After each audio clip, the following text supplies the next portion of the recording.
Hello viewers, I'm back again performing as a voice actor for myself.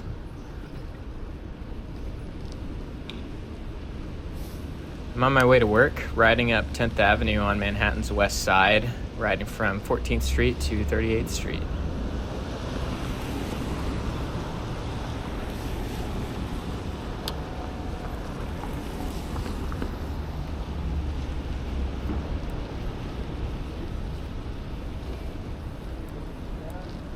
This next block here is a segment that's been famously blocked by the Federal Drug Enforcement Administration, which has its headquarters right here to the left. It constantly places barricades, barrels, and parked cars to prevent the completion of markings, with seemingly no repercussions.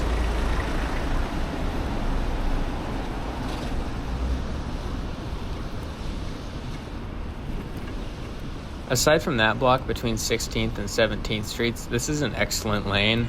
There's a scale commonly used in transportation planning which identifies the level of stress pedestrians or cyclists feel on a given corridor.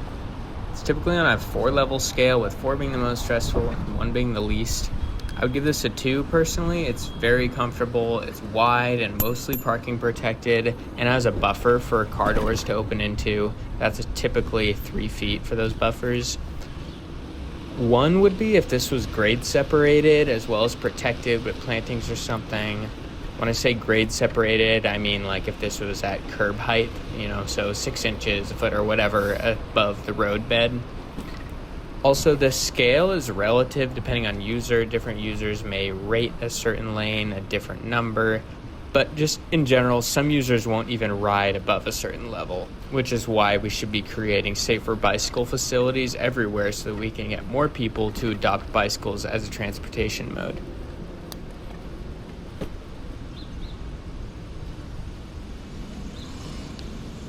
Here I'm stopped at 23rd Street, which is one of the major crosstown thoroughfares, along with others like 14th Street and 34th Street.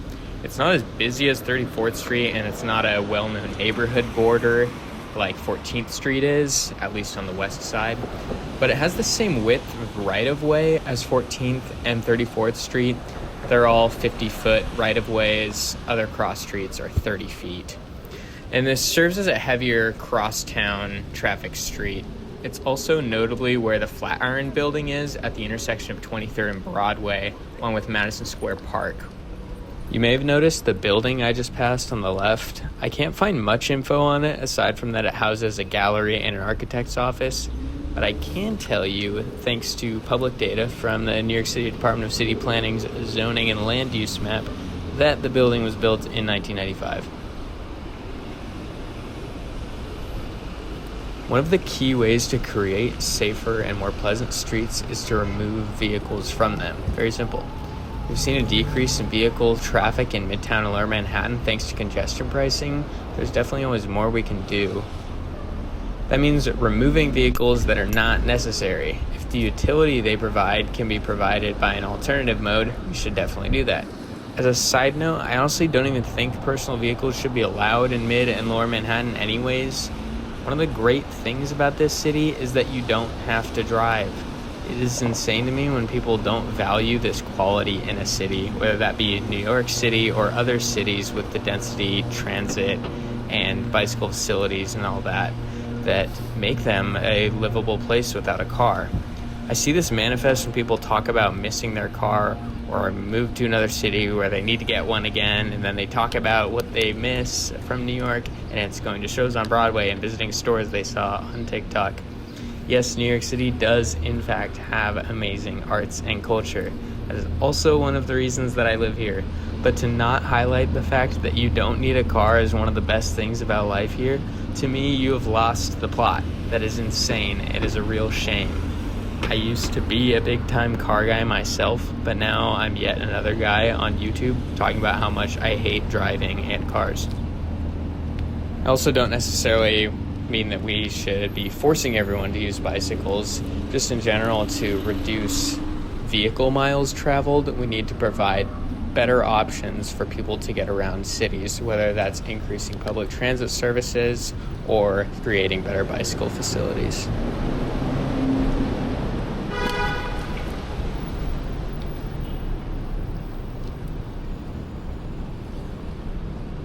You'll see here this large Amazon cargo bike.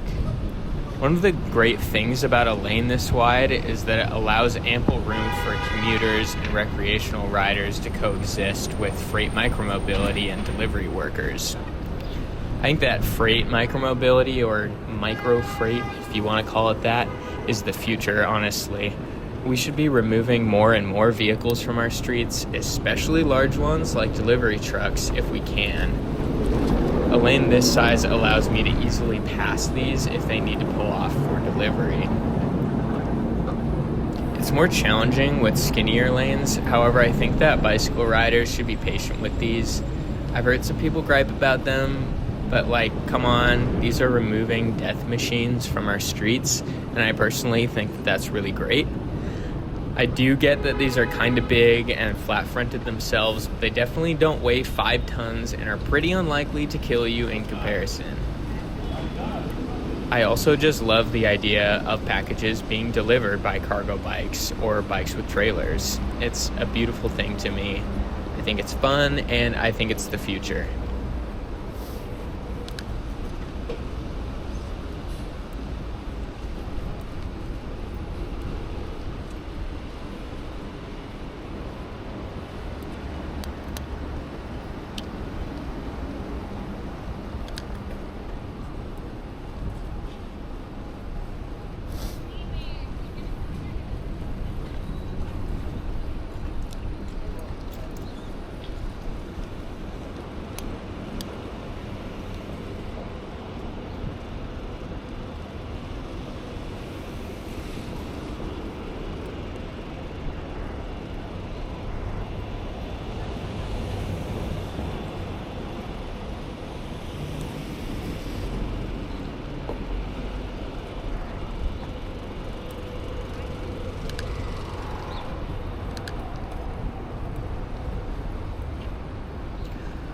Coming up here to the end of this segment on 38th Street, I'll be taking a right here to head towards my office, but I really wanted to just focus on this segment today, and I'll hopefully be doing more segments to focus on different streets, different bike lanes, and what they're like to ride, what the fabric of the city is like right there, including any interesting history or things like that.